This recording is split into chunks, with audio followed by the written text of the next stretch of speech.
अस्सलामु अलैकुम वरहमतुल्लाहि वबरकातुह।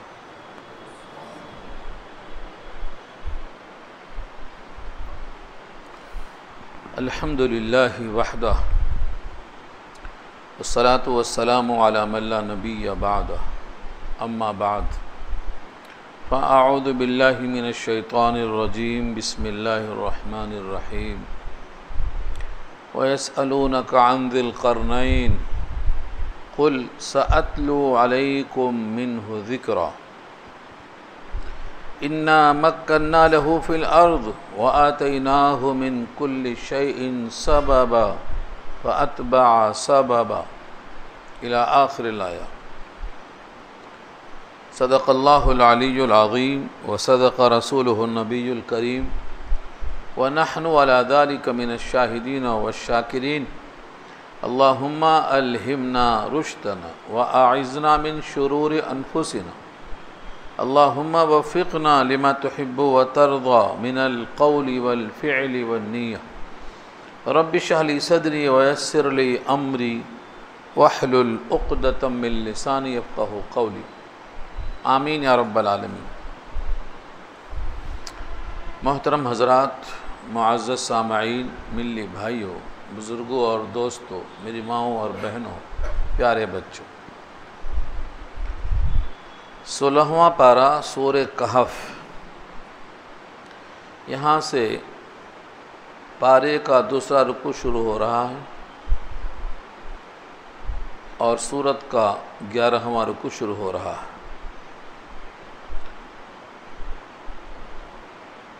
3 सवाल मुशरिकीन मक्का ने किए थे, उन तीनों में से 2 का जवाब पीछे आ चुका है। तीसरा सवाल यहाँ उसका जवाब आ रहा है। पहला सवाल ये था रूह के बारे में कि रूह क्या चीज़ है। उसका जवाब तफसील से पीछे आ चुका सूरह बनी इसराइल में। असहाब कहफ़ के बारे में सवाल था, उसका सवाल का जवाब पीछे तफसील से आ चुका है। अब एक सवाल ये था ज़िलक़रनैन कौन है। ज़िलक़रनैन के बारे में सवाल क्यों किया था, यह बहस आखिर में आएगी। उनका असल में ख़याल ये था कि अगर कोई रसूल होगा तो बता देगा, रसूल नहीं होगा तो नहीं बता सकेगा। ये इम्तिहानन सवाल हुआ था, इम्तिहान लेने के लिए। गैर नबी ये सवाल का जवाब दे ही नहीं सकता, इसलिए उन्होंने ये सवाल किए थे। ज़िलक़रनैन के बारे में एक और वजह थी कि उनका एहसान था इन यहूदियों पर जिन्होंने सिखाया था सवाल मक्के वाले कुरैश को। वो एहसान क्या था, जब बुख्त नस्र ने इन पर चढ़ाई की थी और इनको तबाह व बर्बाद किया था और लाखों कैदियों को जमा कर दिया था, तो उसको छुड़ा कर लाने वाले जो लोग थे ये उनमें से एक हैं। बुनियादी तौर पर आप समझ लें कि 4 बादशाह ऐसे गुज़रे हैं जिनकी हुकूमत सारी दुनिया पर थी। उनमें से 2 मुसलमान हैं यानी मोमिन हैं। एक यहाँ तस्करा हो रहा है शुरू, ये ज़िलक़रनैन है, पूरी दुनिया पे हुकूमत। और दूसरे सुलेमान अलैहिस्सलातु वस्सलाम जो बादशाह गुज़रे। और 2 ऐसे बादशाह हैं जो काफिर थे जिनकी हुकूमत सारी दुनिया पर थी। उसमें से एक नमरूद इब्राहीम के ज़माने में, और एक बुख्त नस्र है जिसने यहूदियों पर हमला किया था और बैतुल मुक़द्दस जो उनके हिसाब से हैकल सुलेमानी था, जिसकी तामीर फिर से वो करना चाह रहे हैं, उनको तहस नहस कर दिया था। तो बुख्त नस्र ने इन पर जुल्म किया था। उनकी तारीख़ में ये बात मौजूद है, इसीलिए उन्होंने ये सवाल किया था ये ज़िलक़रनैन कौन हैं। यहाँ से ये सवाल का जवाब है। वैसे आपको मालूम होना चाहिए जैसे फ़िरऔन 8 थे, ये 8वां फ़िरऔन था जो मूसा के ज़माने में था। हर बादशाह को फ़िरौन कहा जाता था। ऐसे ज़िलक़रनैन नाम के कई लोग गुज़रे हैं। इसमें लोगों को शुबा होता है कि ये कौन सा ज़िलक़रनैन है जिसका ज़िक्र कुरान में आया है। सिकंदर को लोग समझते हैं कि वही ज़िलक़रनैन है।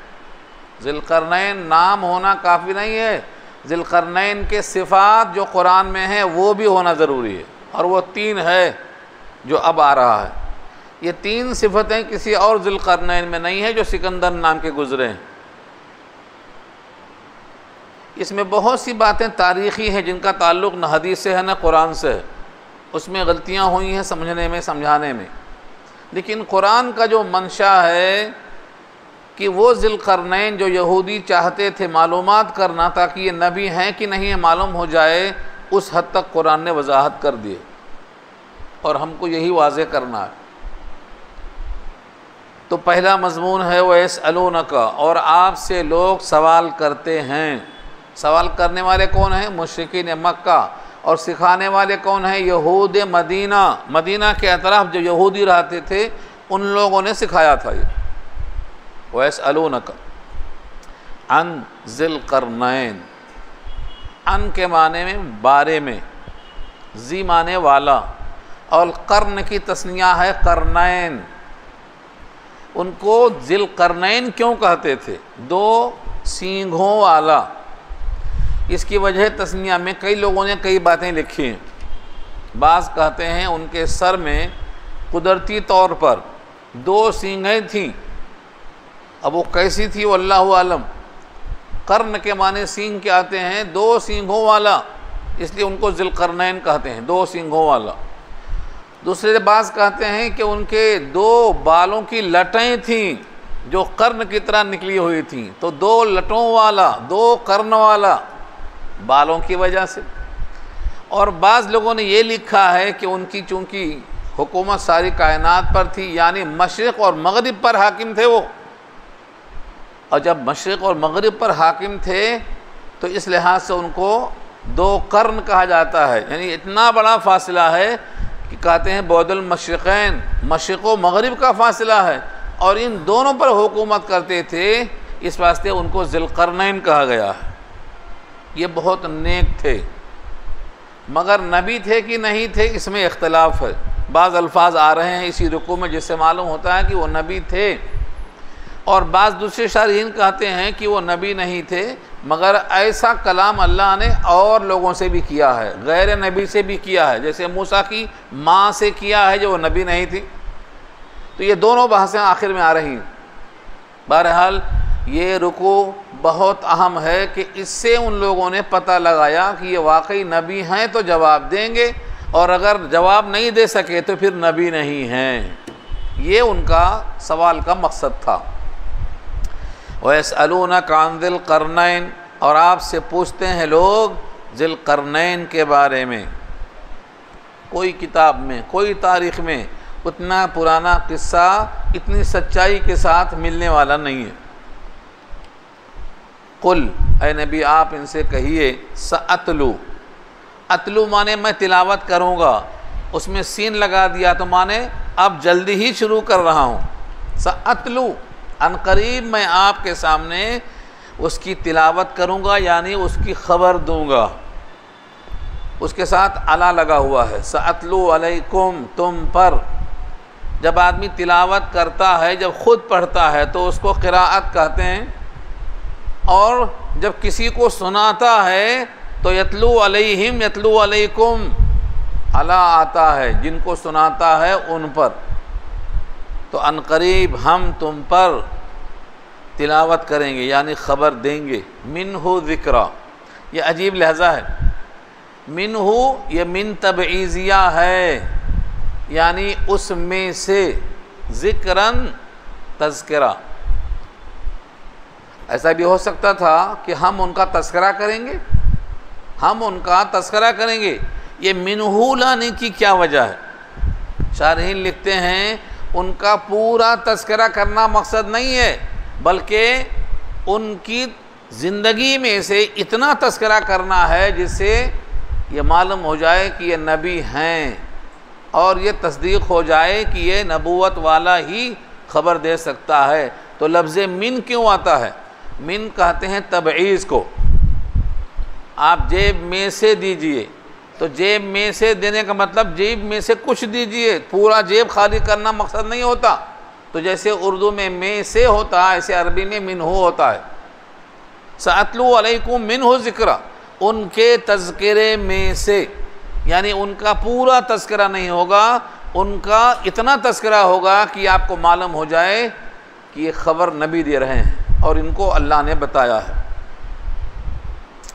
इन्ना मक्कन्ना लहू फिल अर्ज़, बेशक हमने ज़मीन में उनको तमक्कुन बख्शा है।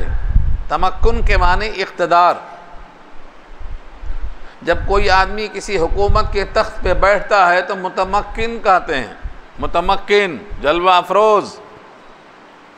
जैसे हज़रत यूसुफ बैठ गए जाके मिस्र के तख्त पे, तो मक्कन्ना लहू फिल अर्ज़ आया, यहाँ भी मक्कन्ना लहू फिल अर्ज़ है। तमक्कुन, इक़्तिदार। इन्ना मक्कन्ना लहू फिल अर्ज़, बेशक हमने उनको ज़मीन में तमक्कुन बख्शा, हुकूमत दी। इससे मालूम होता है किसी की हुकूमत ज़ाती नहीं होती, अल्लाह उसको अता करते हैं। कहाँ से मालूम हुआ? इन्ना मक्कन्ना से, हमने उनको ज़मीन में हुकूमत दी थी। हुकूमत अल्लाह देते हैं और हुकूमत अल्लाह ही छीनते हैं। अगर इसको मालूम कर लें कि वाकई हुकूमत अल्लाह अता फरमाते हैं, दूसरा कोई नहीं। इन्ना मक्कन्ना लहू फिल अर्ज़, हम ही हुकूमत देते हैं और हम ही हुकूमत छीनते भी हैं। तमक्कुन, बल्कि एक जगह तो फरमाया हुकूमत तो बड़ी चीज़ है, तुम्हारी दाल रोटी की तकसीम भी हम ही करते हैं।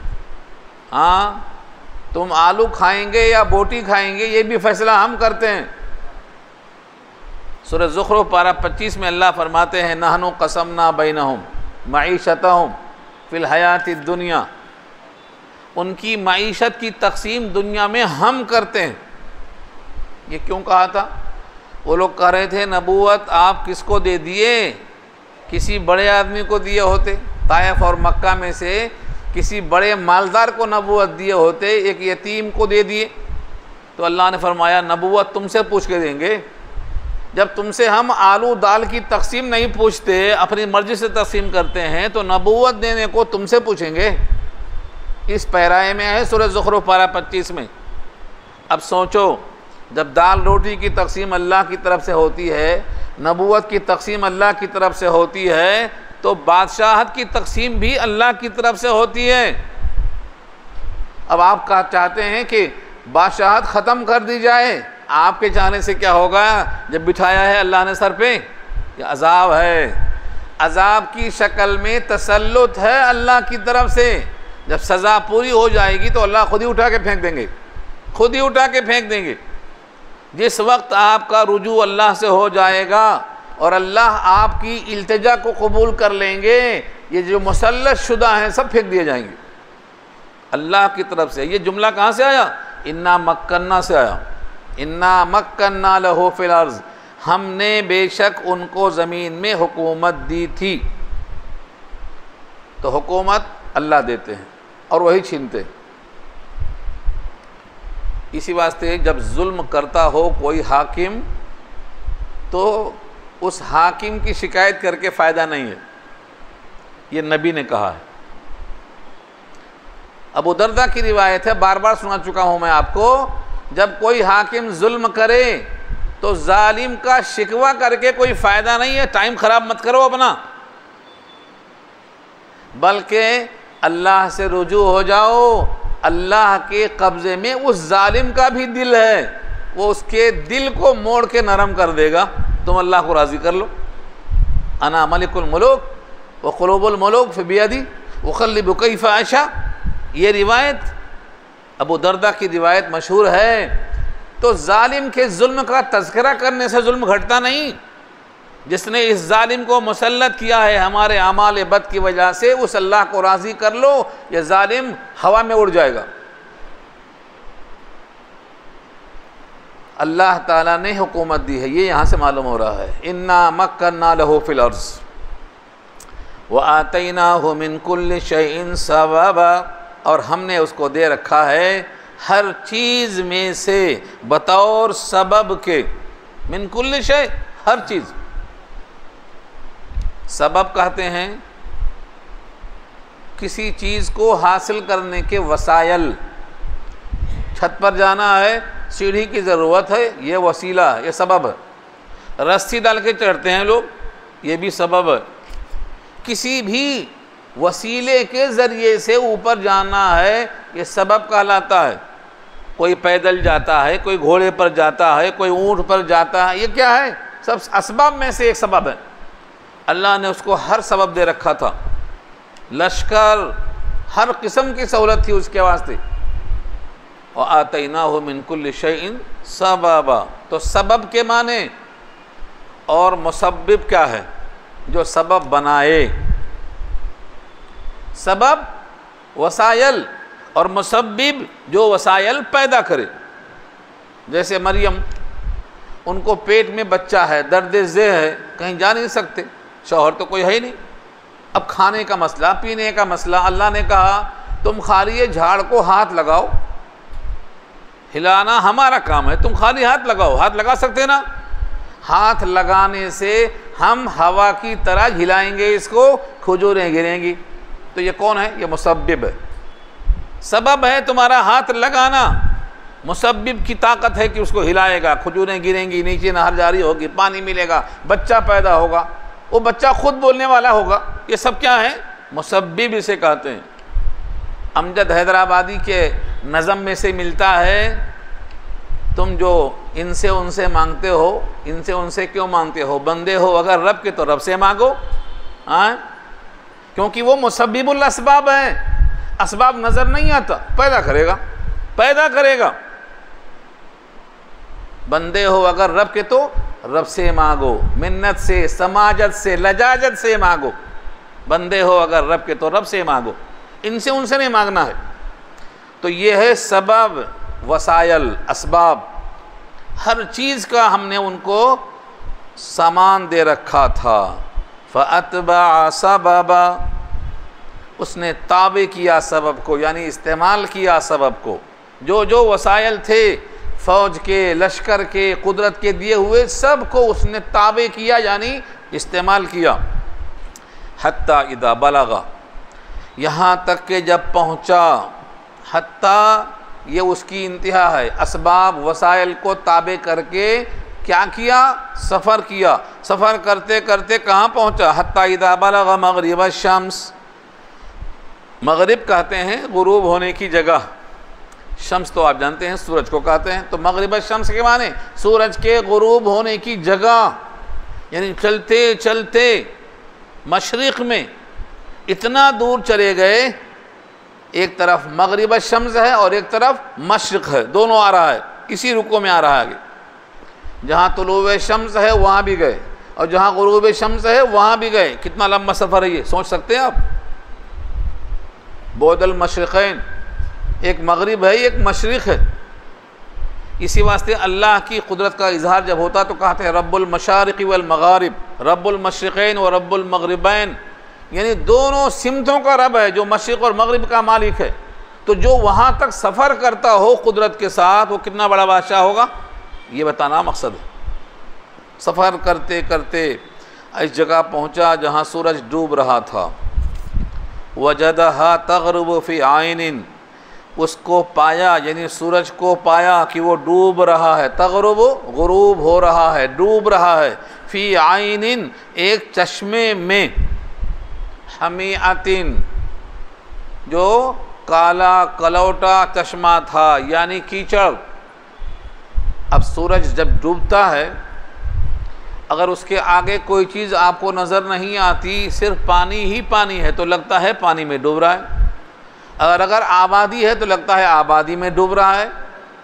ये आपकी निगाहों की कोताह नज़री है कि वहाँ तक आप नहीं देख सकते हैं।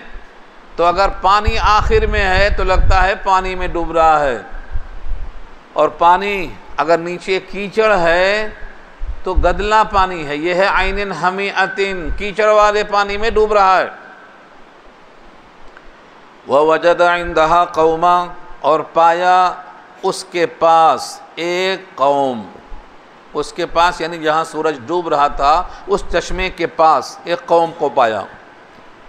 उस कौम का हाल आगे आ रहा है इसी जुमले में।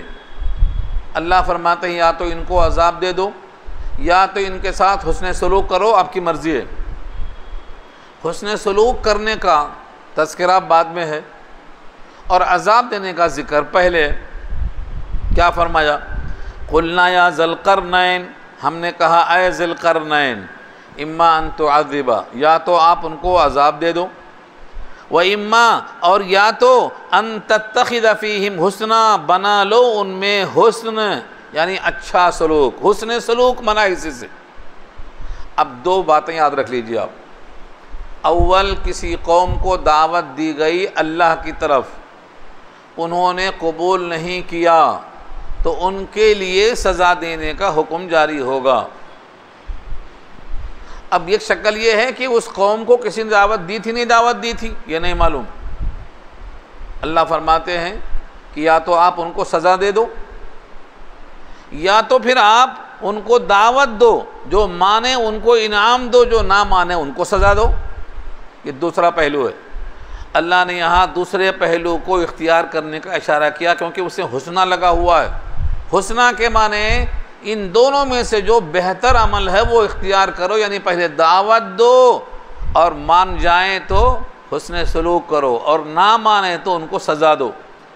ये दो बातें यहाँ कही गई। इसी वास्ते इस्लाम में यह हुक्म है कि सबसे पहले आप किसी मकाम पर जाएं, कुफ्र में शिरक में डूबे हुए लोगों में जाएं तो पहले दावत दें। दावत के बग़ैर यलगार नहीं कर सकते।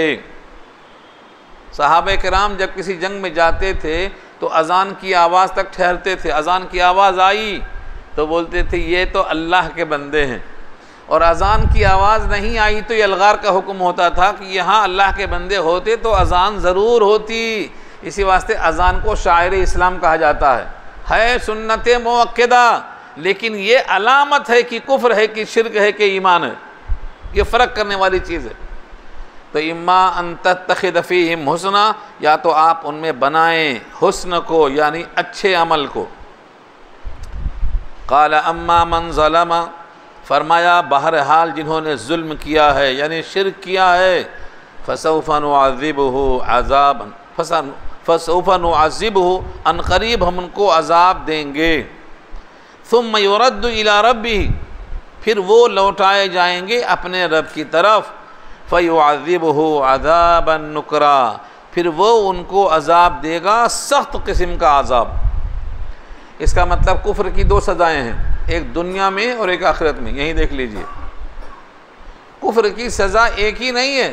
किसी काफिर को दुनिया में सज़ा हो गई तो वहाँ की सज़ा से बच जाएगा, ये बातिल है। यहीं देख लो, यहाँ अल्लाह क्या फरमाते हैं। ज़ुल्क़रनैन के फ़ैसले में ये बात आई कि हम जो लोग जुल्म करेंगे उनको सख्त अज़ाब देंगे, यानी जो शिर्क करेंगे उनको हम सख्त अज़ाब देंगे। उसके बाद अल्लाह के हवाले करेंगे। सुम्मा युरद्दु इला रब्बी, रब की तरफ लौटाए जाएंगे, यानी मरने के बाद अल्लाह के पास जाएंगे। अब क्या होगा वहाँ? फ़युअज़्ज़िबुहु, अल्लाह भी उनको अज़ाब देगा, अज़ाबन नुकरा, सख्त अज़ाब। इससे एक बात तय हो गई कि कुफ्र की सज़ा आखिरत में भी तय है। दुनिया में कभी होती है कभी नहीं होती है, लेकिन आखिरत में सज़ा कुफ्र की मुतय्यन है, ये बात मालूम हो गई। व अम्मा मन आमन व अमिल सालिहन फलहु जज़ाअनिल हुस्ना, और बहरहाल जिसने ईमान कबूल किया, आमना ईमान लाया, यकीन कर लिया। किस बात का यकीन? एक अल्लाह का कि वो खालिक है बाकी सब मखलूक, वो कादिर है बाकी सब मोहताज, वो गनी है बाकी सब फ़कीर। ये ईमान के अज्ज़ा हैं। जो ईमान लाया मुराद ये है। और ईमान लाने के बाद उसका तकाज़ा है कि अमल सालेह करे। ईमान का मतलब अल्लाह को मान लिया, अब अल्लाह को हाकिम मान लिया तो अल्लाह का हुक्म बजा लाएगा, उसी का नाम अमल सालेह है। ईमान के बाद सबसे पहला हुक्म क्या है? नमाज। दिल का अमल ईमान है और जिस्म का अमल नमाज है। सबसे पहला हुक्म है ईमान का, जो आपका दिल तस्लीम करेगा। उसके बाद दूसरा अमल है अमल सालेह का, जो आपका जिस्म कबूल करेगा। मन आमना व अमिल सालिहन फलहू जज़ाअनिल हुस्ना। असल में है जज़ाअन, तो उसके लिए जज़ा है, उसके लिए बदला है। अल हुस्ना, अल हुस्ना हसीन से मुअन्नस है। अच्छी चीज़ को हुस्ना कहते हैं। हसीन से मर्दों को हसीन कहते हैं, औरत को हुस्ना कहते हैं। मुअन्नस है ये, हसीन का हुस्ना मुअन्नस है, इसलिए जन्नत को भी हुस्ना कहते हैं। जन्नत का एक नाम क्या है? हुस्ना। सूरह यूनुस पारा 11 में आ चुका है, लिल्लदीना अहसनुल हुस्ना व ज़ियादा, लिल्लदीना अहसनुल हुस्ना व ज़ियादा। जिन लोगों ने उम्दा काम किया उसके लिए हुस्ना भी है और ज़ियादा यानी अल्लाह का दीदार भी है। तो ज़ियादा दीदार इलाही और हुस्ना जन्नत। तो जिन लोगों ने ईमान कबूल किया और अमल सालिह इख्तियार किया उनके लिए जज़ा है हुस्ना की शक्ल में, यानी भलाई का बदला भलाई है। हल जज़ाउल एहसान इल्लल एहसान, एहसान का बदला हुस्ना। आपने यहाँ हुस्ने सलूक किया, वहाँ अल्लाह ने आपके लिए हुस्ना का इंतज़ाम किया। वसनक़ूलु लहू मिन अम्रिना युसरा, और अनकरीब हम कहेंगे उनके लिए हमारे कामों में से। युसरा नरम बात, आसान बात। हर मोमिन के लिए नरमी का हुक्म दिया अल्लाह ने। यहाँ ज़ुल्क़रनैन को हुक्म है मोमिन के साथ नरमी का, यही वही जुमला है, मिन अमरिना युसरा, हमारे मामले में हम नरमी करेंगे। ख़ुद सहाबा के बारे में नबी के लिए अल्लाह का हुक्म आया है। क्या आया है कि सहाबा के लिए शफ़क़त के मोढ़े झुका दीजिए। वक़्फ़िज़ जनाहका लिमन इत्तबअका मिनल मुअमिनीन, ईमान वालों में से जितने लोग आपसे करीब हैं आप उनके लिए शफ़क़त के मोढ़े झुका दीजिए। वक़्फ़िज़ जनाहका लिमन इत्तबअका मिनल मुअमिनीन, जितने ईमान वाले हैं आप उनके लिए शफ़क़त के मोढ़े झुका दीजिए। ऐसे यहाँ ज़ुल्क़रनैन से कहा जा रहा है मिन अम्रिना युसरा, हमारे मामले में हम उस पर क्या करेंगे? आसानी पैदा करेंगे, तंगी पैदा नहीं करेंगे हम, ये फरमाया। इससे एक बात मालूम होती है कि मोमिन, हर मोमिन के लिए ये हुक्म है कि मोमिन के साथ नरमी बरते, उसके ईमान की वजह से। और अगर कोई और वजह मज़ीद है तो वो और हक़दार हो जाएगा। जैसे सहाबा को हुजूर ने फरमाया, ये जो मेरे सहाबा में से मुहाजिरीन हैं और सहाबा में से मेरे अंसार हैं, इनके लिए खुसूसी वसीयत कर रहा हूँ मैं कि इनकी बुराइयों से दरगुज़र करना, इनकी नेकियों पर इनको अच्छा इनाम देना। ये सहाबा के लिए हुजूर का खुसूसी हुक्म था, पूरे खुलफा के लिए। हमारे नबी के बाद जो लोग खलीफा हुए हैं उनकी एक लंबी फहरिस्त है, उनको क्या कहते हैं? खुलफा। खुलफाए राशिदीन 4 हैं, उसके बाद भी खुलफा की तादाद है। जलालुद्दीन सयूती की किताब आई है तारीख़ुल खुलफा, पूरे खुलफाओं की तारीख़ मौजूद है उसमें। इन पूरे खुलफाओं को हुजूर का हुक्म है कि मेरे सहाबा में से जो अंसार व मुहाजिरीन हैं उनके लिए खुसूसी नरमी बरतना, ये हुक्म है। यहाँ इशारा देखो कैसा साफ है, वसनक़ूलु लहू मिन अम्रिना युसरा, और हम दुनिया में भी अपने बर्ताव में उसको आसान और नरम बात कहेंगे। सुम्मा अतबअ सबबा, फिर उसने सबब को ताबे किया, दूसरा सफ़र चला। सफ़र चलने के लिए असबाब लेना पड़ता ना। क्या आप सफ़र करते हैं तो कुछ लेके जाते हैं? भाई रास्ते में क्या लेटेंगे, क्या सोएंगे, क्या खाएंगे, कुछ तो इंतज़ाम होता ना। इसको कहते हैं अतबा सबबा, सबब को ताबे किया, लेके चला। हत्ता इदा बलग़ मत्लिअ शम्स, यहाँ तक के पहुँचा सूरज के तुलू होने की जगह। मतलिअ, मतला इसमें ज़र्फ़ है, तुलू होने की जगह और तुलू होने का वक्त।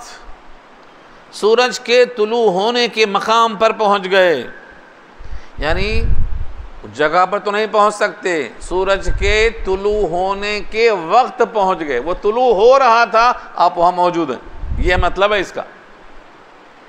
मतलिअ, मतला फ़र्क है, यहाँ है मतलिअ, लाम पर ज़ेर के साथ है। तुलू होने के मौके पर पहुँचे, सूरज तुलू हो रहा है, पहुँचे। सूरज कितना दूर था, कितना उसका फासला था, ये नहीं, तुलू हो रहा है और आप वहाँ पहुँचकर देख रहे हैं। वजदहा तत्लु अला कौमिन लम नजअल लहुम मिन दूनिहा सितरा, वहाँ पाया कि सूरज तुलू हो रहा है एक ऐसी कौम पर कि नहीं बनाया उनके लिए उस सूरज की आड़ में कोई किस्म की कोई आड़ नहीं, कोई मकान नहीं, कोई छत नहीं, कोई शेल्टर नहीं, कोई खीमा नहीं, खुला आसमान है, सूरज खुला है और ये कौम पड़ी हुई है। मिन दूनिहा, उसके वरे यानी उसके पीछे, सितरन आड़, पर्दा, हिजाब। हर आदमी चाहता है सर पे धूप ना लगे, बारिश ना हो, सब चाहता है। ये सितरन से मुराद है, कुछ भी नहीं था वहाँ। उस ज़माने में तहज़ीब यहाँ तक नहीं थी, हो सकता है कपड़े भी ना पहने हो, जिक्र तो नहीं आया ना। जब रहने को घर नहीं है, सर पे कोई साया नहीं है, तो कपड़ा भी ना हो तो क्या ताज्जुब है। जंगल में लोग कैसा रहते हैं वैसा रह सकते हैं। इसी वास्ते आगे का जुमला ये है कि ऐसा ही है कि वो बात करने पर कादिर नहीं है, तहज़ीब से वाकिफ़ नहीं है, तमद्दुन से वाकिफ़ नहीं है। कज़ालिक, ये किस्सा इसी तरह है। कज़ालिक के माने इसी तरह। वक़द अहतना बिमा लदैहि खुबरा, और हमने इहाता किया है जो कुछ उनके पास सामान था बतौर ख़बर के, यानी ज़िलक़रनैन की ख़बर का हमने इहाता किया है यहाँ। सुम्मा अतबा सबबा, फिर उसने सबब को ताबे किया, फिर सफ़र पे निकला। ये शुमाल की तरफ है, जुनूब नहीं, जुनूब नहीं, शुमाल की तरफ। क्यों? क्योंकि जो आगे तस्करा आ रहा है आबादी ज़्यादा थी, ये शुमाल की तरफ मुराद है। सुम्मा अतबा सबबा, फिर मशरिक़ व मग़रिब फ़तह करके एक और रास्ते पर चला। हत्ता, यहाँ तक के इदा बलग़ बैन सद्दैन, जब पहुँचा दो सद्दों के दरमियान। सद्द कहते हैं रुकावट को, सूरह यासीन में भी आ चुका है ना। हुजूर जब निकले हिजरत के शब में तो लोग खड़े थे तलवार लेके, उनके सामने आड़ पर दिया, नज़र नहीं आए। यह है सद्दा। वजअलना मिन बैनि ऐदीहिम सद्दा व मिन खल्फिहिम सद्दा। तो सद्दन के माने रुकावट के आते हैं। यहाँ तक कि जब पहुँचे दो सद्दों के दरमियान, सद कहते हैं पहाड़ का सिलसिला जहाँ ख़त्म हो, दोनों पहाड़ जहाँ आके रुकते हों उनको सद कहा जाता है। दोनों पहाड़ों के दरमियान। वजदा मिन दूनिहिमा कौमा, पाया उन दोनों के वरे एक ऐसी कौम, यानी उन दोनों पहाड़ों के किनारे पर एक ऐसी कौम को पाया। ला यकादून यफ़क़हून क़ौला, करीब नहीं था कि वो बात को समझ सकते। अब किसी ऐसी जगह जाएं जंगली इंसानों के दरमियान में जो बात समझने पर कादिर नहीं है, यहाँ यही कहा गया ला यकादून यफ़क़हून क़ौला, वो इतना करीब भी नहीं थे कि बात को समझ सकते। मगर किसी न किसी तर्जुमान के ज़रिए, इशारों के ज़रिए उन लोगों ने अपने ऊपर जो जुल्म व सितम होता था, याजूज माजूज का, उसकी शिकायत कर रहे थे ज़िलक़रनैन से कि हमें बचा लो, ये बहुत जुल्म करते हैं। जैसे आज के ज़माने में कोई ऐसा इलाका हो जहाँ नक्सलाइट ज़्यादा हैं तो क्या करते लोग? शिकायत करते, ये नक्सलाइट का हमला है, वोटिंग मशीन जला दिए, वोट डालने नहीं दिए, हमें बचाओ इनसे। ऐसा ज़िलक़रनैन से लोगों ने शिकायत किया और कहो तो चंदा करके जमा कर दें पैसा, ज़ुल्क़रनैन ने कहा अल्लाह का दिया हुआ बहुत है, ये चंदा वंदा की ज़रूरत नहीं है। हाँ, जिस्मानी मेहनत करो, जो काम तुम चाहते हो उसमें अपना जिस्म लगाओ, हम बना देंगे दीवार। उसको रदम कहते हैं, रदमा, ऐसी रुकावट कि वो तुम्हारे पास जुल्म करने के वास्ते नहीं आ सकते। इस दीवार को सद्दे सिकंदरी भी कहते हैं। बाज़ लोग दीवार चीन समझते हैं, बाज़ लोग कुछ और समझते हैं। इस पर तो शारहीन ने 10-10 सफ़े लिख दिए हैं। अब मैं क्या करूं? मैं तो 10 सफ़े निचोड़ के आपको देना चाहता हूं ताकि आपका ज़हन कबूल करे। पूरी बहस करके फ़ायदा नहीं है, घर तक जाएंगे रास्ते में भूल जाएंगे। तो सद्दे सिकंदरी कौन सी है, दीवार चीन कौन सी है? ये ज़मीन पे इस वक्त है, मगर कहाँ है ये पूरी बहसें यहाँ मौजूद हैं। यहाँ तक कि जब पहुँचे 2 सद्दों के दरमियान, यानी 2 पहाड़ों के दरमियान, जहाँ 2 पहाड़ आके रुकते हैं, उसको दुर्रा कहते हैं। इसमें से वो लोग आते, जुल्म करके चले जाते, पहाड़ पे चढ़ के नहीं आ सकते, लेकिन दुर्रे से आ जाते। उन्होंने कहा इस पहाड़ के बीच का जो दुर्रा है, हम इसको बंद कर देंगे दीवार, और ऐसी दीवार कि उस पर चढ़ना मुमकिन ना हो। तो क्या करेंगे? लोहे के बड़े बड़े टुकड़े मंगाए, लोहे की शीट, उनको जोड़ के बंद कर दिए पूरा। उसके बाद कहा पिघला हुआ तांबा लाओ, इसके ऊपर से डाल दो ताकि चढ़ें तो फिसल जाएं, चढ़ना भी मुमकिन ना हो, सुराख करना भी मुमकिन ना हो। ये उन्होंने अल्लाह के हुक्म से तामीर कर दिया, आज भी वो मौजूद है। हाँ, अब आप कहेंगे मौलवी साहब है कहाँ, जाके देखना चाह रहे हैं। कुरान करीम में जो चीज़ें जितनी ज़रूरत की हैं उतना बताया गया है। ये बताने का मकसद ये है कि ज़ुल्क़रनैन ये है और बताने वाला नबी है, गैर नबी बता नहीं सकता। दावे की दलील मिल गई, नबी मान लो, किस्सा ख़त्म। अब वो दीवार कहाँ है ढूंढते बैठो, हमें क्या करना उससे। ये है असल मंशा, सवाल का मंशा ये है, जवाब उसका दे दिया। कुरान किस्से की किताब नहीं है, जितना ज़रूरत थी सवाल का जवाब दे दिया ताकि नबूवत मान ली जाए, ये है मकसद। अब देखो आगे, कुलना या ज़ुल्क़रनैन, हमने कहा ऐ ज़ुल्क़रनैन। कालू, यहाँ कालू है, पीछे क्या था? कुलना। कुलना माने हमने कहा, अल्लाह ने अजाब देने का हुक्म।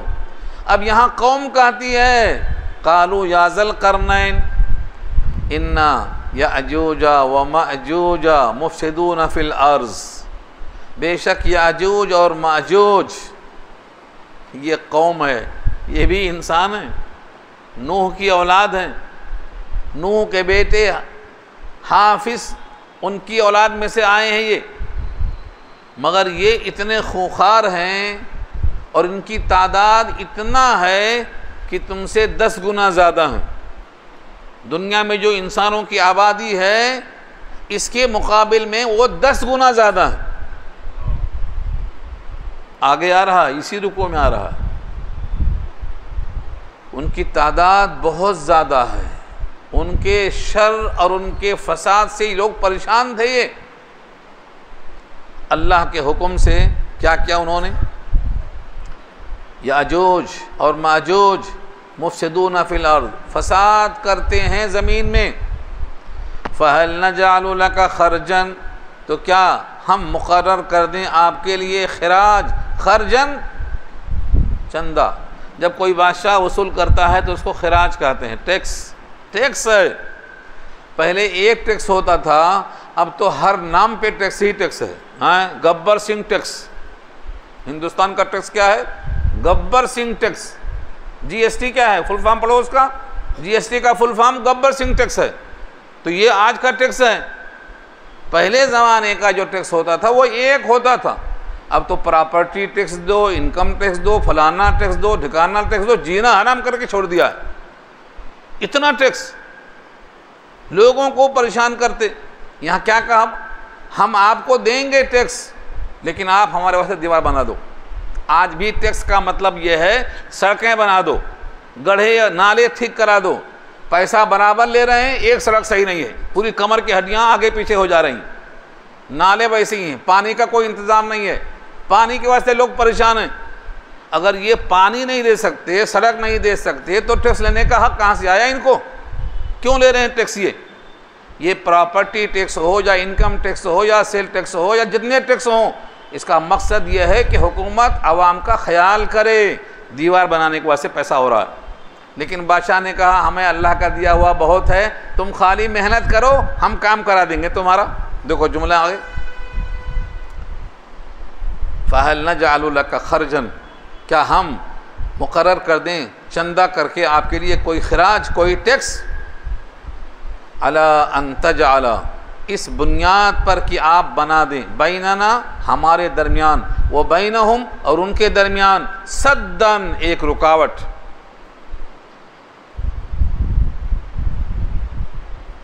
किताबुल खराज एक किताब है, इमाम यूसुफ की है। इस्लाम में टैक्स लेने का सही निज़ाम क्या है? किताबुल खराज, टैक्स का इंतज़ाम। टैक्स लेना है, उसकी इस्तिलाहात को पढ़ना है, सही ढंग से लेना है, अवाम को सताना नहीं, अवाम के लिए करना है वो काम। किताबुल खराज हनफी मसलक के मुताबिक सबसे पहले इंतज़ाम हुआ है टैक्स की वसूली का इस्लामी निज़ाम में। ये किताब उसकी उन्वान पे है। क़ाल मा मक्कन्नी फ़ीहि रब्बी खैरुन फ़अईनूनी बिक़ुव्वा, कहा जो मुझको ज़मीन में तमक्कुन दिया है मेरे रब ने वो बेहतर है। फ़अईनूनी, तुम मेरी इआनत करो, तुम मेरी मदद करो। बिक़ुव्वतिन, क़ुव्वत माने हाथ चलाओ, पैर चलाओ, फावड़ा लो, गंपा लो, यानी जो काम मेहनत मजदूरी का है वो तुम्हारे लिए मैं कर देता हूँ। पैसा तुम मत लगाओ, तुम खाली जान लगाओ। अजअल बैनकुम व बैनहुम रदमा, बना दूंगा तुम्हारे दरमियान और उनके दरमियान रदमा। रदमा कहते हैं ऐसी दीवार जो सद से ज़्यादा रुकावट पैदा करती हो। सद्दन रुकावट, और रदमन ऐसी रुकावट जो नाकाबिल तस्खीर होगी।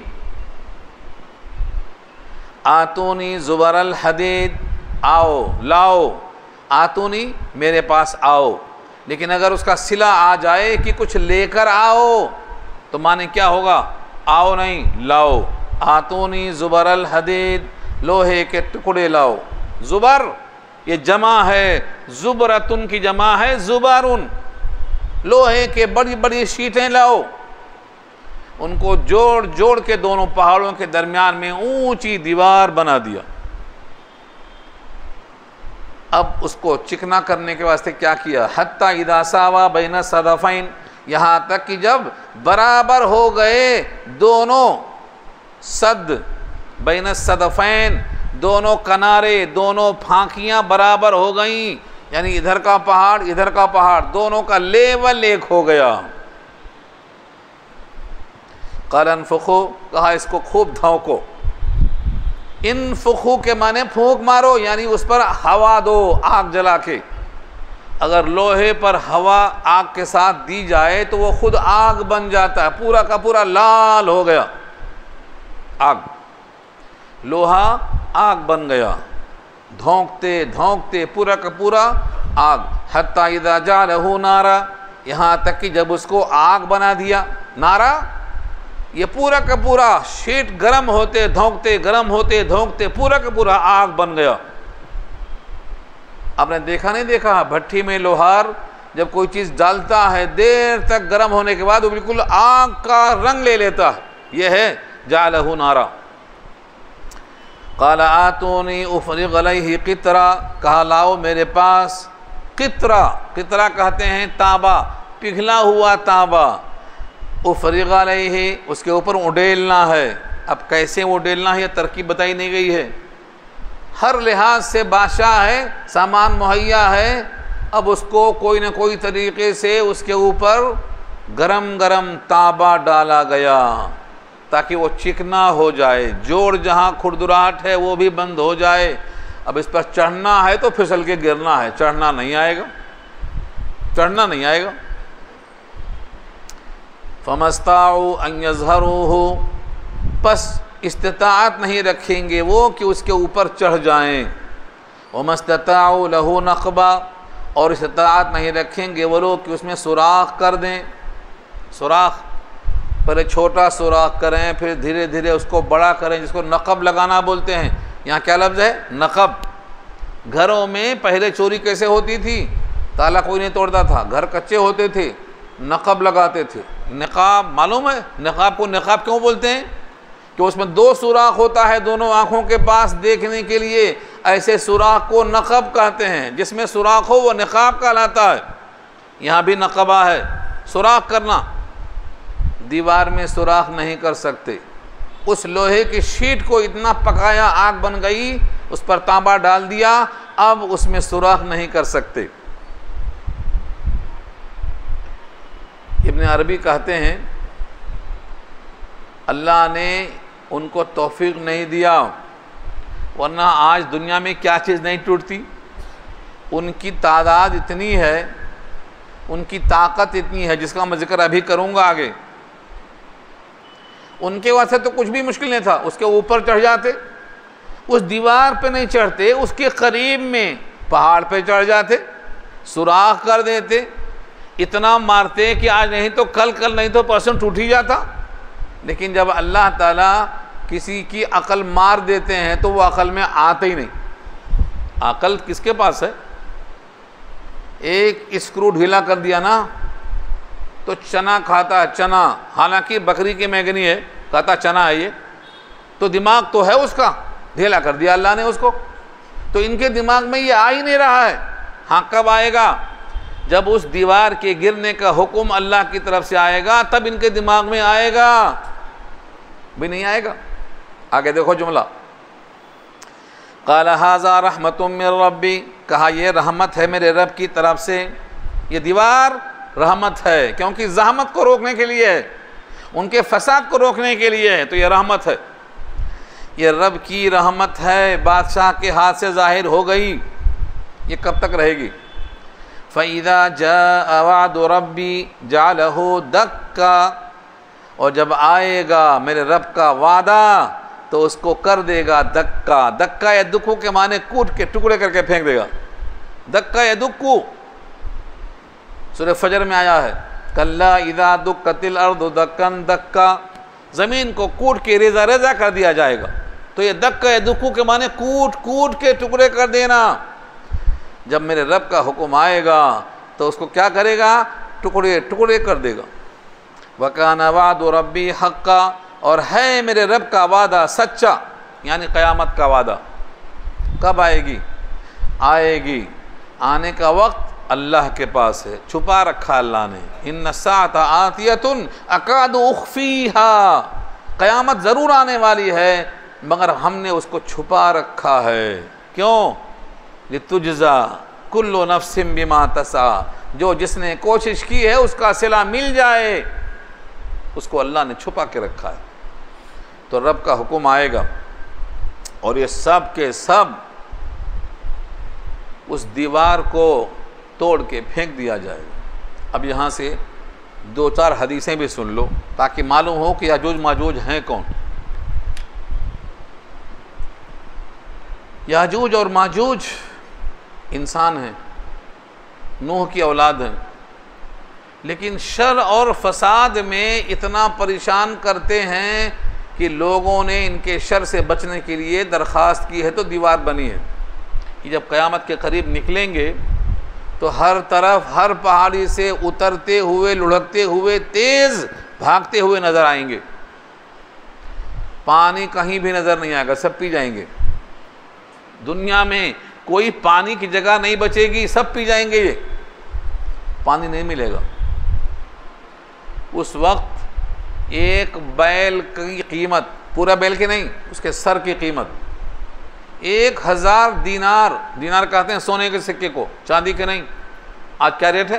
75,000 रुपये हो गया इसका रेट, बढ़ता चला जा रहा है। 1000 दीनार में एक बैल का सर मिलेगा? बैल का सर मिलेगा नहीं। खाने की चीज़ें, पीने की चीज़ें सब ख़त्म हो जाएंगी, ये खा जाएंगे सब, कुछ भी नहीं रहेगा। इनकी तादाद इतनी ज़्यादा है, इतनी ज़्यादा है जब क़यामत में अल्लाह कहेंगे आदम से अपनी औलाद में से जहन्नम का हिस्सा निकालो, अपनी औलाद में से जहन्नम का हिस्सा निकालो, तो अल्लाह की तरफ से जब सवाल होगा कि तादाद कितनी निकालना, तो कहेंगे 999,000 में से जहन्नम के वास्ते निकालो। 1000 में से 999 जहन्नम के वास्ते निकालो। सहाबा परेशान होकर पूछते हैं अल्लाह के नबी, इतनी भी तादाद जहन्नम में जाएगी हम में से? फरमाया तुम परेशान मत हो, वो एक जो जन्नत में जाएगा 1000 में से वो तुम में से होगा, और जो जहन्नम में जाएगा 1000 में से 999 वो याजूज माजूज में से होगा। अंदाज़ा करो तादाद का, अंदाज़ा करो तादाद का। ये जब कौम आएगी तो क़यामत से बिल्कुल करीब आएगी।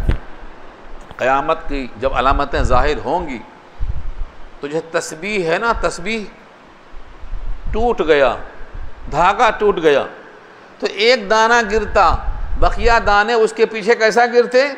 मुसलसल गिरते, वक्फ़ ही नहीं रहता उसके अंदर। तो अलामत क़यामत जब आएगी तो एक अलामत के बाद दूसरी मुसलसल तसलसल आएगी, कोई रुकावट नहीं होगी उसके अंदर। ये सूर फूंका जाएगा, उस वक्त का हाल होगा, सूर फूंका जाएगा। अगली आयत में आ रहा है, इसलिए रुक के समझाया मैं आपको। सूर फूंका जाएगा, ये सब खा जाएंगे, पानी पी जाएंगे, चटियल मैदान कर देंगे। हज़रत ईसा दमिश्क में, दमिश्क की जामे मस्जिद से कंगूरे से 2 फरिश्तों के सहारे उतरेंगे। ऐसा लगता है अभी नहा के आ रहे हैं बाथरूम में से, बालों से पानी झड़ रहा होगा, खुशबू आ रही होगी। जब सर उठाएंगे तो मोती की तरह गिर दें, पानी गिरेंगे मोती की शक्ल में, और सर झुकाएंगे तो पानी टपकेगा जैसे हम्माम से आए हों। दमिश्क की जामे मस्जिद के सफ़ेद कंगूरे से उतरेंगे फरिश्तों के ज़रिए। बाकी जितने लोग दावा करते हैं सब झूठे हैं। हज़रत ईसा से पहले मसीह भी आएंगे, हज़रत मसीह भी आएंगे, और काना दज्जाल भी आएगा, जिसके पेशानी पे लिखा होगा काफ फे रे, काफ फे रे, जिसका मतलब काफिर। उसकी पेशानी पे लिखा होगा, उसकी एक आंख अंगूर की तरह फूली होगी। पहचान बता रहा हूँ, ये नबी ने बता दिया है, ये दज्जाल है। दोनों को मसीह कहते हैं, हज़रत ईसा को मसीह और दज्जाल को भी मसीह। मसा मालूम है? मसा, भीगे हुए हाथ को फेरने को मसा कहते हैं। सर का मसा हो या जुर्राब पे मसा हो। हज़रत ईसा को मसीह क्यों कहते हैं? वह हाथ फेरते ही मुर्दा ज़िंदा हो जाता, अबरस का मरीज़ ठीक हो जाता, मादरजात नाबीना ठीक हो जाता। तो इनको भी, ईसा को भी मसीह इसी वास्ते कहते हैं। और दज्जाल को मसीह इस वास्ते कहते हैं, सैर व सयाहत से बना है, दुनिया की हर जगह पहुंच जाएगा, दुनिया की हर जगह, सिर्फ 4 जगह छोड़ के, मक्का, मदीना, बैतुल मुक़द्दस और कोहे तूर, यह 4 जगह छोड़ के हर जगह पहुंचेगा। इतनी बड़ी रफ्तार से कैसा पहुंचेगा? सवारी क्या होगी उसकी? आका फरमाते हैं उसकी चाल इतनी तेज़ होगी, निगाह जहाँ तक पहुँचेगी। जैसे बादल देखा आपने कभी? बादल हवाओं के दोष पे कैसा तेज़ चलता है, यहाँ का बादल वहाँ जाके बरसता है। तो जैसे बादल चलता है हवाओं के दोष पे, ऐसे ये दज्जाल चलेगा, मिनटों में यहाँ, मिनटों में वहाँ। अपने साथ जन्नत, अपने साथ जहन्नम दोनों लेके फिरेगा, दोनों साथ चलेंगे। जहाँ चाहेगा बादल से कहेगा बरसो, बरसना शुरू हो जाएगा। लोग उसको कहेंगे ये तो खुदा है, मान लेंगे। जो कहेगा खुदा नहीं है, ये दज्जाल है, उसकी बारिश को रोक लेगा, वहाँ कहत पड़ जाएगा। इम्तिहान बड़ा सख्त होने वाला। उसके साथ जो कहेगा कि ये मोमिन है, ये अल्लाह का बंदा है, ये फलाना है, वो अपने आप को खुदा कहलवाएगा। जो खुदा मान लेगा उसको उठा के फेंकेगा जन्नत में और गिरेगा जाके जहन्नम में। हाँ, अल्लाह की मसलहत। और जो उसको काफिर कहेगा उसको फेंकेगा जाके जहन्नम में और गिरेगा जाके जन्नत में। अल्लाह की शान इम्तिहान देखो। ये जब नबी ये बयान कर रहे थे तो एक सहाबी डर गए और आके नबी से सवाल किया कि हम तो बहुत खौफजदा हो गए, कैसा होगा? कहा मदीने से एक शख्स निकलेगा मुकाबले के वास्ते, नौजवान, और वो दज्जाल, मसीह दज्जाल इस नौजवान के 2 टुकड़े कर देगा, सबके सामने 2 टुकड़े कर देगा ताकि खौफजदा हो जाएं लोग। उसके बाद फिर से उसको ज़िंदा करेगा ताकि लोग इसको खुदा मान लें। वो नौजवान कहेगा अब तो मैं मर के ज़िंदा हो गया, अब मेरा ईमान और पुख्ता हो गया, अब तुम खुदा नहीं हो। दोबारा उसको मारना चाहेगा तो नहीं मार सकेगा, इसलिए उसकी शिकस्त होगी और सारे मोमिन खुशियाँ मनाएंगे। मदीने के अंदर नहीं आ सकता, मक्के के अंदर नहीं आ सकता, कोहे तूर पे नहीं आ सकता, बैतुल मुक़द्दस में नहीं आ सकता। इसके लिए अल्लाह इंतज़ाम करेंगे। जब पूरी दुनिया याजूज माजूज के फसाद से भर जाएगी तो अल्लाह एक कौम को भेजेगा, ये पूरे के पूरे मर जाएंगे, याजूज माजूज पूरे मर जाएंगे, हर तरफ लाश। मैं खुलासा कर रहा हूँ, लंबी लंबी हदीसें। लोग इतना ताफुन, इतनी बदबू होगी कि इससे परेशान होंगे, फिर दुआ करेंगे। दुआ करने वाले इस उम्मत के बुजुर्ग होंगे, हज़रत ईसा मसीह भी आएंगे और मसीह मऊद भी आ जाएंगे। मसीह मऊद अभी आए नहीं हैं, आएंगे। पहले हज़रत मसीह आएंगे, उसके बाद हज़रत ईसा आएंगे। दोनों का ज़माना मुश्तरका 7 साल या 10 साल का होगा। ये मिलकर ख़त्म करेंगे और इनका ज़माना इतना खुशहाल होगा कि कोई किसी को न कत्ल करेगा न फसाद करेगा, ज़मीन अपने ख़जाने उगल देगी, कोई खुशहाली में कमी नहीं आएगी। अल्लाह इतनी बरकत देगा कि एक बकरी पूरे कबीले के वास्ते दूध काफ़ी कर देगी। एक बकरी पूरे कबीले के वास्ते, एक ऊँटनी का दूध और एक भैंस का दूध पूरे मोहल्ले के वास्ते काफ़ी हो जाएगा। इतनी बरकत देंगे अल्लाह। सहाबे किराम के गम को दूर करने के लिए आका फरमाते हैं क़यामत मोमिनों पर नहीं आएगी। हाँ, एक ऐसी हवा चलेगी सारे मोमिन की रूह कब्ज़ हो जाएगी। हवा इतनी अच्छी खुशबूदार होगी, हर मोमिन के बगल में एक गिल्टी बनेगी, उससे इंतकाल हो जाएगा और फासिक व फाजिर बचेंगे। एक भी अल्लाह अल्लाह कहने वाला नहीं बचेगा, तब क़यामत आएगी। इतनी बातें ज़रूरी समझ के अब अगली आयतें देखो।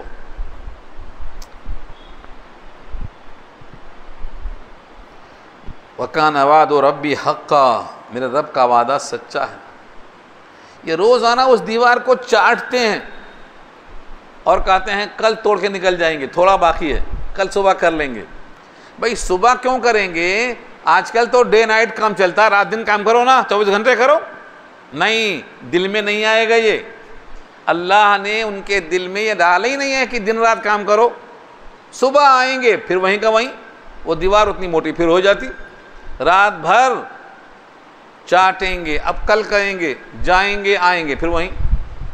एक बार कह देंगे इंशाअल्लाह कल निकल जाएंगे, और इंशाअल्लाह कहते ही अब अगले दिन निकल जाएंगे इंशाअल्लाह। इसका मतलब नहीं कि वो मोमिन होंगे, नहीं।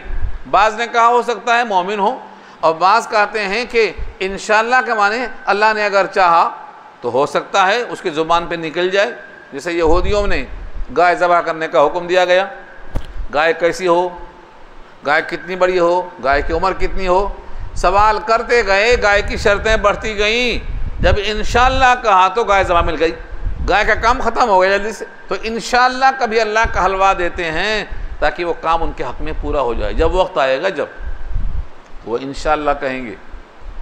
एक ज़माने में नबी सल्लल्लाहु अलैहि वसल्लम ने सहाबा से कहा वैलुल लिल अरब, अरब के लिए बड़ी हलाकत है, क्योंकि याजूज माजूज की दीवार में इतना सुराख हो गया है, इतना सुराख हो गया है, ऐसा करके बताया हुजूर ने। इसको 90 कहते हैं, 90 का अदद, यानी ऐसा बनाया, इतना सुराख हो गया है।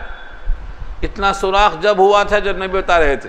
अब वो सुराख बढ़ते बढ़ते बढ़ते इतना बड़ा हो जाएगा कि वो निकल के आ जाएंगी, दीवार गिर जाएगी जब आफत आएगी। यही यहाँ कहा गया है, वकान वाद रब्बी हक्का, मेरे रब का वादा सच्चा। व तरकना बाज़ुहुम यौमइज़िन, और छोड़ दिया हमने उनको, उनमें से बाज़ उस दिन, यमूज फ़ी बाज़, बाज़ में मौजें मारेंगे। यमूज के माने मौज, पानी की मौजें कैसा मारती हैं एक दूसरे को, इशारा है भीड़ की तरफ। इतनी भीड़ कि पानी और समंदर में जो तमव्वुज होता है ऐसे उनकी भीड़ में तमव्वुज होगा। वनुफ़िख़ फ़िस्सूर, और सूर में फूंका जाएगा। फ़जमअनाहुम जमा, तो हम उन सब को जमा कर देंगे, हम सब को जमा कर देंगे। यानी दुनिया में जो अहवाल होंगे वो तो होंगे, लेकिन जब सूर फूंका जाएगा तो हम सब को इकट्ठा करेंगे। व अरज़ना जहन्नम, और हम पेश करेंगे इनको जहन्नम पर, यौमइज़िन, उस दिन, लिल काफिरीन, काफिरों के लिए, अर्ज़ा खुसूसी पेशी। अल्लाह के पास तो पेशी सबकी होगी, लेकिन मोमिन की पेशी आओ और जाओ, हिसाबन यसीरा, ऐसी पेशी, आओ और गुज़र जाओ, आओ और गुज़र जाओ। जिसको बीबी आयशा ने कहा अल्लाहुम्मा हासिबना हिसाबन यसीरा, मेरा हिसाब आसान लीजिए। का हिसाब आसान का मतलब आओ और जाओ, आओ और जाओ। लेकिन जब काफिरों के वास्ते पेशी होगी तो ये खुसूसी पेशी होगी। ये दिन काफिरों के लिए आसान नहीं होगा। अलल काफिरीन गैरु यसीर, सूरह मुद्दस्सिर में अल्लाह फरमाते हैं कि ये दिन काफिरों पर आसान नहीं होगा, मुश्किल होगा, मुश्किल होगा। ये काफिरों पर दिन बहुत मुश्किल होगा। अलल काफिरीन गैरु यसीर, ये मुश्किल तरीन दिन होगा। क़यामत का दिन सबसे मुश्किल है। हदीसें बेशुमार, आयतें बहुत ज़्यादा। एक नमूना सुन लो, सूरह हज पारा 17 में पहली आयत में अल्लाह फरमाते हैं, दूध पिलाने वाली औरत दूध पीते प्यारे बच्चे को भूल जाएगी। सुन सकते हैं आप, कोई माँ बच्चे को भूलती है? ये भूल जाएगी। इन्ना ज़ल्ज़लत अस्साअति शैउन अज़ीम यौम तरौनहा तज़हलु कुल्लु मुर्ज़िअतिन अम्मा अर्ज़अत व तज़अु कुल्लु ज़ाति हम्लिन हम्लहा, हमल वालियों के हमल साक़ित हो जाएंगे। व तरन नास सुकारा, देखेंगे लोगों को नशे में हैं, व मा हुम बिसुकारा, लेकिन नशे में नहीं होंगे। वलाकिन अज़ाब अल्लाह शदीद, अल्लाह का अज़ाब सख्त होगा। ये नमूना है सूरह हज पारा 17 में। औरत हमल ज़ाया हो जाएगा, बच्चा जो भी गोद में होगा, दूध पिलाने वाली औरत उस बच्चे को भूल जाएगी। लोग नशे के आलम में होंगे, ये सब सख्ती होगी। लेकिन मोमिन के लिए बैना ज़ुहरी वल असर, ज़ुहर असर के दरमियान कितना वक्फ़ा होता, ज़रा खाना खाए, ज़रा कैलूला करे, असर की अज़ान हो जाती। कितना कम फासला दिखता है। जब कभी सोता हूँ संडे छोड़ के, रोज़ सोता हूँ मैं, याद रख लो, मेरा कैलूला छूटता है तो सिर्फ आपकी खिदमत के लिए छूटता है। संडे के दिन नहीं सो पाता हूँ, जुम्मे को भी सोता हूँ। जब से मैंने होश संभाला है, कैलूला मैं करता हूँ पाबंदी से, खाने के बाद सोता हूँ ज़ोहर में। इससे हयात में बरकत होती है, दिल को इत्मीनान मिलता है। नबी की वो सुन्नत है जो दिल की इस्तराहत के लिए है। संडे छूट जाता है क्योंकि टाइम नहीं मिलता। सुबह निकलता हूँ, शाम तक पहुँचता हूँ। कभी अगर जल्दी पहुँच गया तो 1 घंटा सो जाता हूँ असर से पहले तक। कोशिश यही करता हूँ, क्योंकि ये नबी की वो सुन्नत है जिससे दिल को राहत मिलती है। हार्ट अटैक का ख़तरा कम हो जाता, याद कर लो, बोल रहा हूँ मैं। लेकिन नबी की सुन्नत ज़्यादा खा के अदा नहीं हो सकती, कम खाना ज़रूरी है। हाँ, एक गोली नहीं खाएंगे तो नुकसान है, खाना कम खाएंगे तो ये कैलूला की सुन्नत काम में आएगी। खाना बेहिसाब खा लेंगे तो उल्टा असर हो जाएगा। अमजद कहते हैं, कैसे ये लोग हैं, दवा खाते हैं परहेज़ नहीं करते हैं, 100 दवा खाते हैं परहेज़ नहीं करते हैं। हाँ, तो नबी की सुन्नत एक से दूसरी लगी हुई है, एक को छोड़ के दूसरी पर अमल करेंगे तो बड़ा मसला हो जाता है। बहरहाल काफिरों के वास्ते ये दिन बहुत मुश्किल होगा, पेशी का होगा। जिनकी आंखें बंद हैं उस दिन खुल जाएंगी। क्या जुमला है देखो, कोई भी दुनिया में रहकर आखिरत को नहीं देख पाता, आंखें बंद हैं, लेकिन उस दिन तो उसकी आंखें खुल जाएंगी, वहां देखेगा, इधर नहीं देखेगा।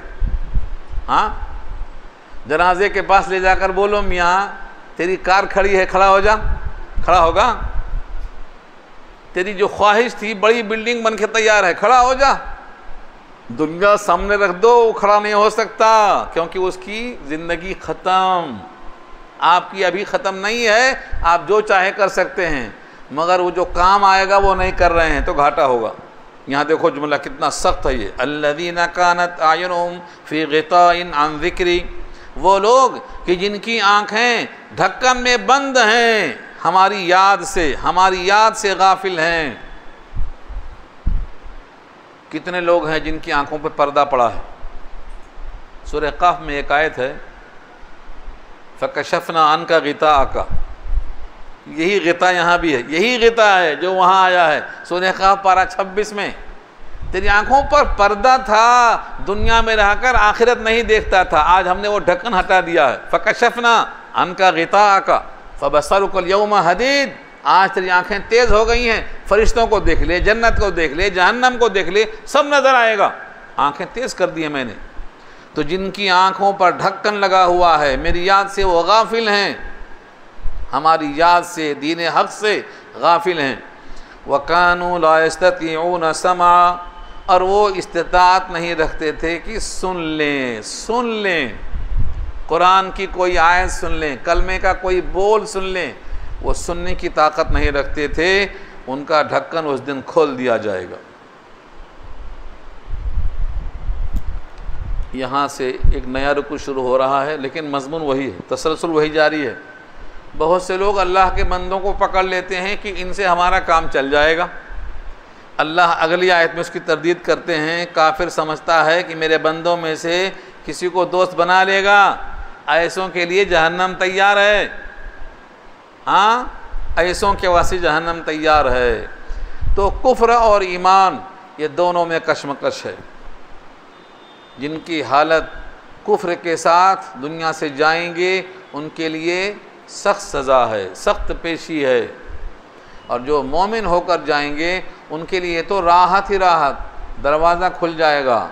अब ना खाने की, ना पकाने की, ना कपड़े की, ना धूप की, ना भूख की कोई ख्वाहिश नहीं, कोई फ़िक्र नहीं, सारा इंतज़ाम अल्लाह के ज़िम्मा है। जैसे माँ के पेट में कुछ इंतज़ाम किया था आपके अब्बा ने, माँ के पेट में 3 अंधेरियों में खाने का इंतज़ाम किसका, पीने का किसका? जैसे माँ के पेट में सारा इंतज़ाम अल्लाह का था, ऐसे ही कब्र में सारा इंतज़ाम अल्लाह का होगा। अम्मा को भी खबर नहीं कि पेट में क्या खाया जा रहा है, क्या पिया जा रहा है। अगर माँ के पेट में आप मुतमईन थे तो कब्र में इंशाअल्लाह आप मुतमईन रहेंगे। बस अल्लाह को मत छोड़ो, अल्लाह के हुक्म को मत तोड़ो, ये खुलासा है। दुआ कर लीजिए।